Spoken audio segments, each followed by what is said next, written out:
We know a lot of people, let's go straight into it. We know a lot of people like that, all of us do.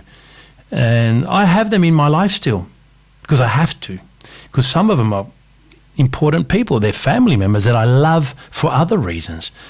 And some are friends that we keep because they have historical weight. Oh yeah, we've known each other since we were 10, or their parents. But really, you've drifted apart, but they're kind of like friends. I know the term friendship friend has changed dramatically since the digital age. But if you look at it in the sense that a friend is someone that is adding to our life, not subtracting, and vice versa, of course. We have to add to their life, or else it's not a friendship. And not all the time. Friendship is also about sometimes when our friends are in trouble, to give our time fully and unconditionally, yes, but that has to come back. If it doesn't come back when you're in trouble, then you realize that that's an issue. And we usually find that when we're not well or something's happening, that's when you filter out usually the right people. Now, with people that are conflictive all the time, it's because they have their own issues, 100%. They can't be happy with their own life.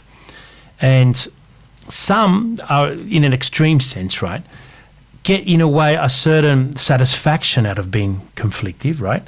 But most of the conflictive people that we know, it's habitual. They've created habits. The way they speak to people, the way they react, they stand by the philosophy, if you like, just to continue using that word, that I'm straightforward, I speak my mind, no one steps on me, and so forth. So that's what I'm saying. They get up in the morning with that in mind, that, there's a lot of bad people there, or there's a lot of people that are going to do me harm, or they're going to at least cause me anxiety. So therefore, I've got to stand, or I won't even allow them to start off with. I will be conflicted from the start, so they don't approach me, so they may even fear me. And that happens a lot in workplaces. So when you have that type of personality, it means that they probably have a lot of issues in their own life. They're not really happy, because if they were, they'd be able to manage that in a different way, and they'd feel a certain empathy for the other, right? And most of us have said things that have hurt others, here and there, or we regret, we might have even apologized, at a party, or even to someone that we know, that we live with. But it's just a moment. But some people are constantly like that, and there's nothing you can do about that. There's nothing you can do about the way they behave. The only thing you can do is continue to remain as diplomatic and as controlled as possible, because if you do argue back, and if you're as conflictive as them, unless it's in a certain situation where you have to stand up for yourself because there's an issue, of course, it's times that you got to say, no, this is enough, But for most of the time, if you have to put up with them because you're working with them and so forth, not that you're living with them, of course, that's a different, but if you're working with them and you're just ticking the boxes, bundying off, having to go to work, do all this stuff, and there's people like that, eventually those people will catch themselves out. Other people will also realize that they can't communicate with them, and in the end, it usually works out that those people lose that fight, if you like, for want of a better word, because in the end, it's just the numbers. The numbers will be enough to either change what they do, which many don't, or decide to go elsewhere and do it again. So really, what you can do is what we started off saying at the start, which is trying to have that self-control, using the right language in order not to add further fuel to the fire. And of course, if it's a big issue, there's offensive language, and there's a possibility that you may be looked at in a different light. I think we need to be able to write things down, keep a journal of things, and then just in case something happens, then we can present that. But you start off with the premise that there's not much you can do for those people, and that in a way, rather than feel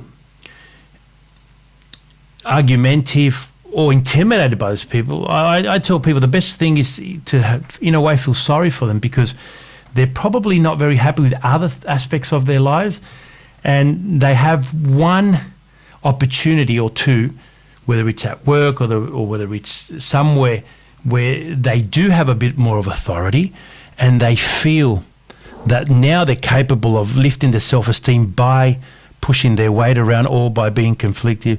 And in their head, they don't see it as conflicting. You'd be surprised. You do, because you're the person that's receiving it. But in their head, they're being confident, they're being assertive, they're standing up for what they believe, and they're not allowing people to undermine them. And so because of that, there's nothing much you can do from your side, because they're saying, hey, what I'm doing is fine. It's you're the one that's taken it wrongly. But you'll find that it's usually like that with many, many, many people. Now, if it's someone close to us, we can sit them down. If it's a good friend, or it's our sister or someone like that, you say, hey, I've been really worried about you. Don't take it from me. I've seen other people react around you the same way. I really loved you to talk to someone about it. There's people you can talk just to see what they say, because maybe if you present them with the reality, right, of their life, you say, maybe you're not getting the results from other people. Maybe you're right. Maybe all these other people are misinterpreting you, but maybe, just maybe, you might be able to change a few of the things you do and get the results you want, because at the moment, you're not getting them. So you go through the results. Hey, what's happening with this? What's happening with that? So you show them that there's a pattern. It's not working. So you say, okay, maybe to get results, and I'll help you out. And you in a way, you bring them down off the horse, as they say, In practical life, what we know is that we're many different beings or individuals, and it doesn't mean we're being inauthentic. We're being authentic to the situation, I think, and we're getting the result. Yeah, we're getting the result we want. It's a bit like when you see politicians when they go and kiss a baby. They don't care about babies, but they're getting the result. They want more votes. They get the vote. That's their main thing. Okay, you can say that's inauthentic, whatever, but at that moment, as a politician, they're doing something to better their chances, and it doesn't mean all our life has to depend on getting results, but what we need to do is that we put things on a balance. Before you walk into the kitchen, your mum's, and she's going to say something, you got to say, okay, when this finishes and I go upstairs to bed, what will I feel good about, And I can guarantee you feel good about that, the fact that you didn't have an argument, that your mum isn't upset with you, and that you saved a lot of heartache for yourself trying to explain something that the other person is going to explain. So, but if you get into the conflict and you go upset, you're not going to feel good about yourself, because you've upset your mum, you've upset yourself, and you still didn't change anything, That's the kind of things I'm talking about with regards to when I say result. It doesn't have to be a material result or anything. It's just more the result for ourselves. So we have to say things that make other people happy, and we expect that from others back, and that's what relationships are. I always say a good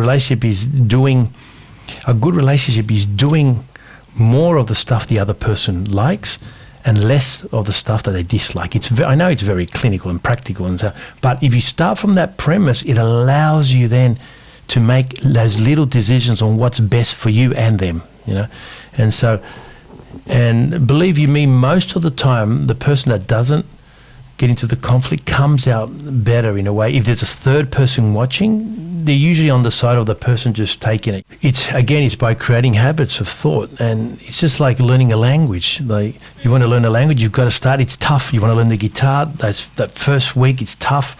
And many things, but once you create a habit, suddenly your fingers start gliding on the piano. You don't know why, and what in sport we call being in the zone. You just hit the ball back.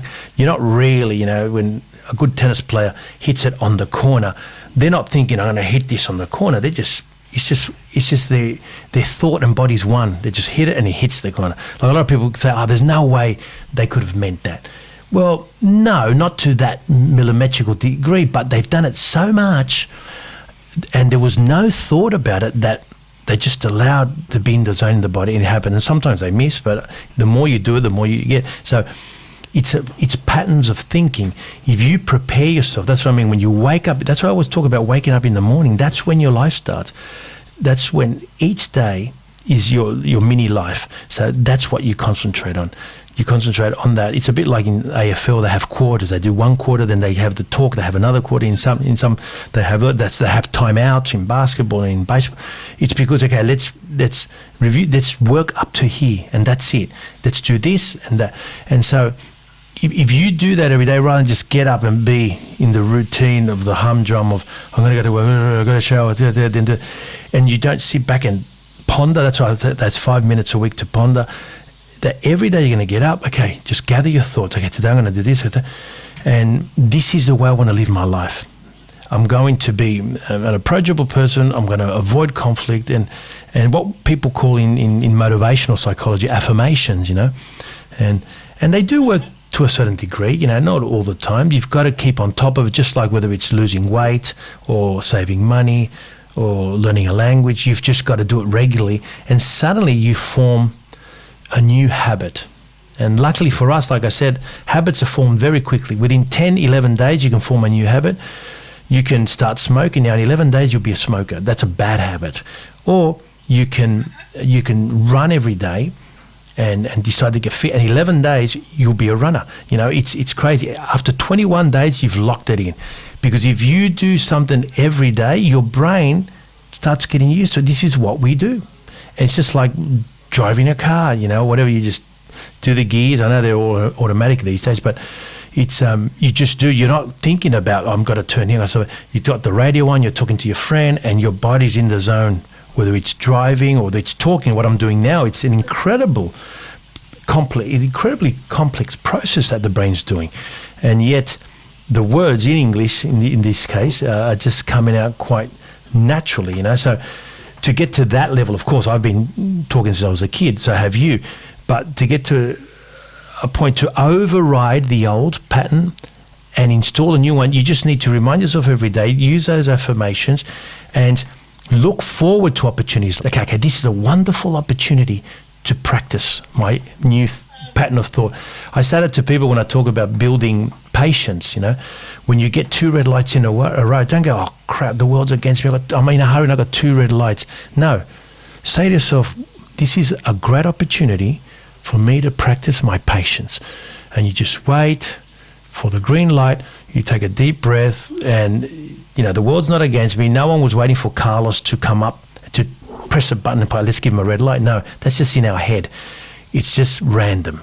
Sometimes we get all the green lights and sometimes we get all the red lights. And the more you drive, the more that's going to happen. That's all it is. You know what I mean? And so it's one of those things that if you do it every day and you prepare and look forward to it, to say, this is an opportunity, I'm going to form my patterns, I can generalize that in other areas of my life, with my friends, with my partner, with my work, with many other. When I read a book, I love reading books on people that think totally different to me because it makes me think more. I wonder why that person, rather than avoid it, you actually have to dwell in it and go, what, that person's got a very similar brain to me, very similar experience or whatever. What makes them think that? And so you go into, not to be convinced, but just to broaden your horizons, that, yes, I can see why that other person, it's not for me, but that other person thinks that way. And therefore you start using that skill you're doing with your mum in many other areas of your life and start making yourself more broad-minded. But yeah, start the next time and just remind yourself, good opportunity to practice my internal communication, if you like, my relationship with myself, which is the most important relationship. Yeah, and most people get it when you start talking about things like that, and it's you don't need to be an academic in that way. You just, because life is made up by many things, and psychology only has one region to work with. And I think philosophy is the mother of all subjects. Actually, philosophy and mathematics is the mother of all. They're the two main. They're like the Plato and Aristotle of subjects.